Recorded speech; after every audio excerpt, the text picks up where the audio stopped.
Ankara memur ve öğrenci şehri. İlber Ortaylı burada Strasbourg Caddesi'nde Atatürk Lisesi'nde okumuş. Hep der ki öğrencilere boş boş şeylerle vaktinizi geçirmeyin der ya, gençlere kafede saatlerce boş oturmayın diye. Arkadaşlarınızla müzelerde buluşun. Ankara'nın o sanat camiası, sanat ortamı gerçekten güzel. Ben evimden tiyatro, opera, bale sahnelerinin çoğuna yürüyerek bile gidebilirim. Şimdi ileride solda Devlet Opera Bale binasını göreceğiz. Karşımızda tam. Sağ tarafta Etnografya, Resim Heykel Müzesi ve Leyla Gencer sahnesi var. Hemen şu sağımdaki yer Vakıf Eserleri Müzesi. Ondan sonra şu karşıdaki köşede bina şuradaki PTT Pul Müzesi. Giriş ücretsizdir. 3-4 katlı bir binadır ve içinde milli mücadele zamanlarında kullanılan telgraf makinesi, posta çantası ve atlı postacıların zamanından kalma posta heybeleri falan var. Mesela deri esnek bir çanta, ağzında zincir var. Bakın PTT Pul Müzesi. Sonra bu tarafta yine Ankara Kalesi ve Hamamönü var. Hamamönü'nde dünyanın en büyük satranç müzesi var. Gökyay'dı sanırım ismi. Çocuk yaşta satranca merak salıp dünyada gezdiği her yerden satranç takımları toplamış bir insan kurmuş. Çok da güzel yapmış. Videolarımın arasında var. Müthiş bir müze.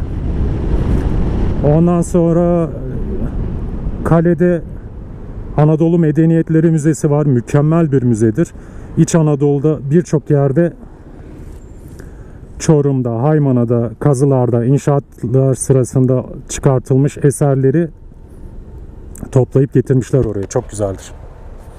Ondan sonra yine ileride solda Roma Hamamı Müzesi var. Sağ tarafta İş Bankası'nın arkasında, valiliğin hala aynı binayı kullanıyor mu bilmiyorum, meydanında Justinianus dikili taşı mıydı? Bir dikili taş var. Zamanında buradan geçen Bizans kralı anısına, şerefine dikilmiş. Ondan sonra Ankara Kalesi'nin çevresinde de amfiteyatro falan var. Kazılar yapılması lazım oralara da. Ondan sonra yine şunun arkasında Hacı Bayram Veli ve yanında da eski bir Bizans kalesi ya da sarayının kalıntıları var. Ama orayı kötü bir düzenleme yapmışlar. Bizans eserinin hemen duvarının yanında cami. Hadi ona bir şey demiyoruz. Ama çevresini granitle, mermerle, camla, nikelle garip bir şekilde meydan yapmışlar. Hiç güzel değil.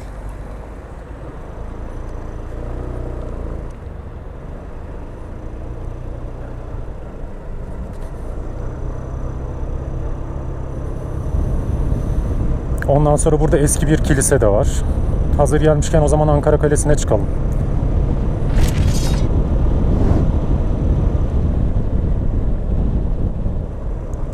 Ankara Kalesi eskiden gecekondu falan neyse ama uyuşturucu kullananlar, alkol kullananların falan takıldığı bir yermiş ve geceleri hiç de tekin değilmiş. Erkal Zenger buradan 1-2 ev alıyor ve onları birleştiriyor. Bir restoran yapıyor. Zengerpaşa Konağı. Restoran daha inşaat halindeyken bile insanlar kalasların üzerinden geçerek restorana gelip yemek yiyorlar. Erkal Zenger meraklı bir insan olduğu için bir yandan da müzeye çeviriyor evi. İçine eserler, antikalar falan dolduruyor, gramofonlar. Kalenin içine polis kulübeleri koyduruyor, devriyeler koyduruyor. O uyuşturucu ve alkol kullanan insanların ayağını biraz oradan kesiyor. Sonra esnaf çoğalmaya başlıyor. Halk turistlerle ilgilenmeye başlıyor. Harika gelir kaynağı oluyor. Şimdi çocuklar bile turist rehberliği yapıyor orada, mahallenin çocukları. Her yıl düzenli müze kart alırım. Bir yere gittiğin zaman bir müzenin girişine 20 lira 30 lira vermektense müze kartla bedava girersiniz. 2 tane müzeye girdiğiniz zaman müze kart kendisini amorti eder zaten.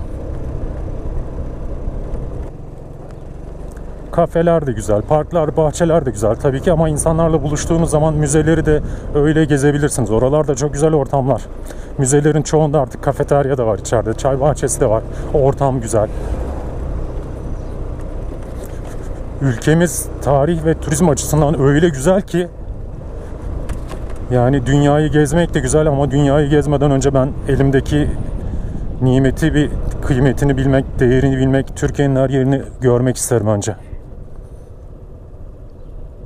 Bizim elimizdeki tarihi eserlerin 1/1000'iyle nasıl ilgileniyor yabancılar kendi ülkelerinin temizliğiyle bilmem nesiyle. Bizde çok olduğu için kıymetini bilmiyoruz. Aynı şeye benziyor bu da. Komutanın biri demiş ya, analar Mehmetçik doğurur ama tank doğuramaz diye. Bizde insan da bol, tarihi eser de bol. Kıymetini bilmediğimiz şeyler bunlar da.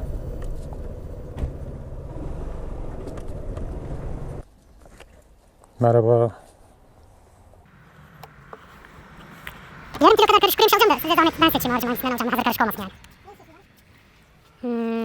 Tuzsuz fıstıkla başlayalım. Fıstık, kabak çekirdeği. Ankara Kalesi'nin girişinde sağda eskiden daha çoktu. Bakliyatçılar, toptancılar, kuru yemişçiler vardır. Buraya aşure yapmak isteyen ev hanımları gelir, toptan malzemelerini alır ya da kışlık hazır toptan bakliyatlarını alırlar. Sırf zeytin satan dükkan vardır mesela. Hemen kalenin karşısında da Rahmi Koç Müzesi. Rahmi Koç Müzesi biraz ticari bir yer gibi. Ne olmuş, oranın girişim değişmiş? Yok, şurada. Bu ileride şu anda gördüğünüz caddeden sağa dönünce de eskitme mağazaları, atölyeleri vardır orada. Eski kapılardan size masa yaparlar ya da eski gramofon yaparlar. Eskisi de vardır, yeniyi eskitme olayı da vardır.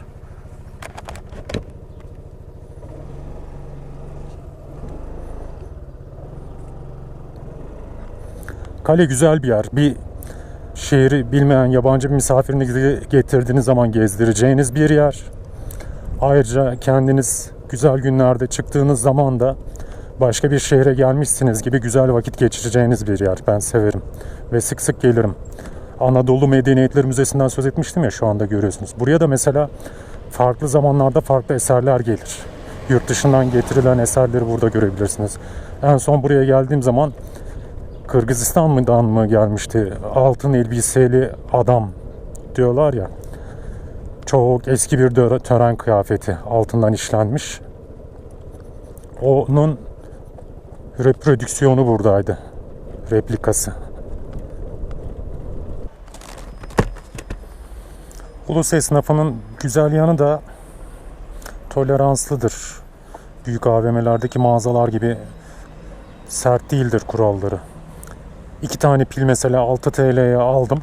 Duracell en kalitelisini ver dedim. 4 lira artıyordu. 4 liraya da dedim verirsen bir tane daha ver. 6 liralık şeyi de 4 liraya verdi yani. Tabii ki kazanmadığı şeyi yaptırmaz adam ama onu büyük mağazada yapacak olsanız o yardımı yapmaz size. Küçük esnafın böyle güzelliği var.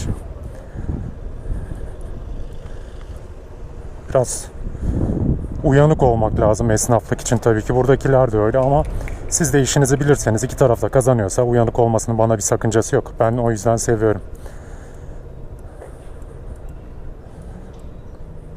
Aradığın şeyi bulamazsan doğru yere yönlendirirler. Mutlaka burada halleder gidersiniz. 20 yıllık çamaşır makinesinin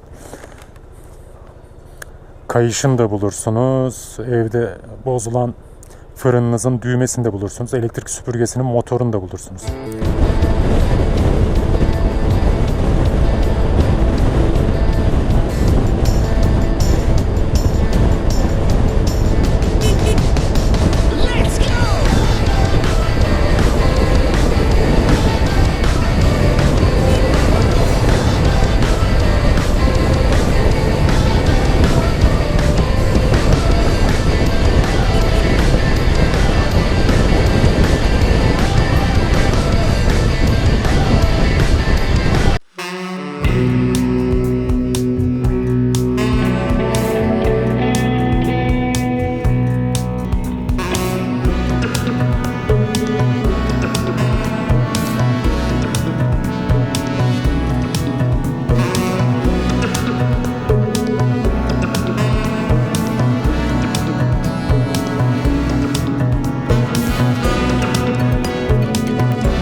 reserve come on and Okay. I don't have Yeah. a switch, you know. Yeah. Fuel light just comes Yep. on and Have you? Oh, I mean, open your tank. I've been on. Yeah, dude, I think you're dry. Huh? I think you're dry. Hold on. Let's get you some gas and try it. It would suck to be him, you know? It would suck. I mean, there's nobody gonna stop. Nobody's gonna stop for him. See if we can find him a gas can.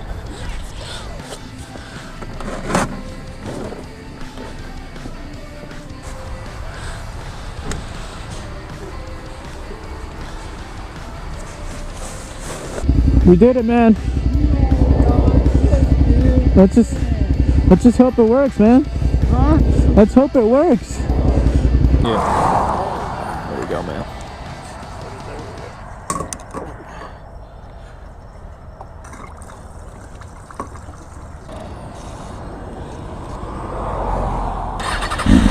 There she goes, my friend. Man.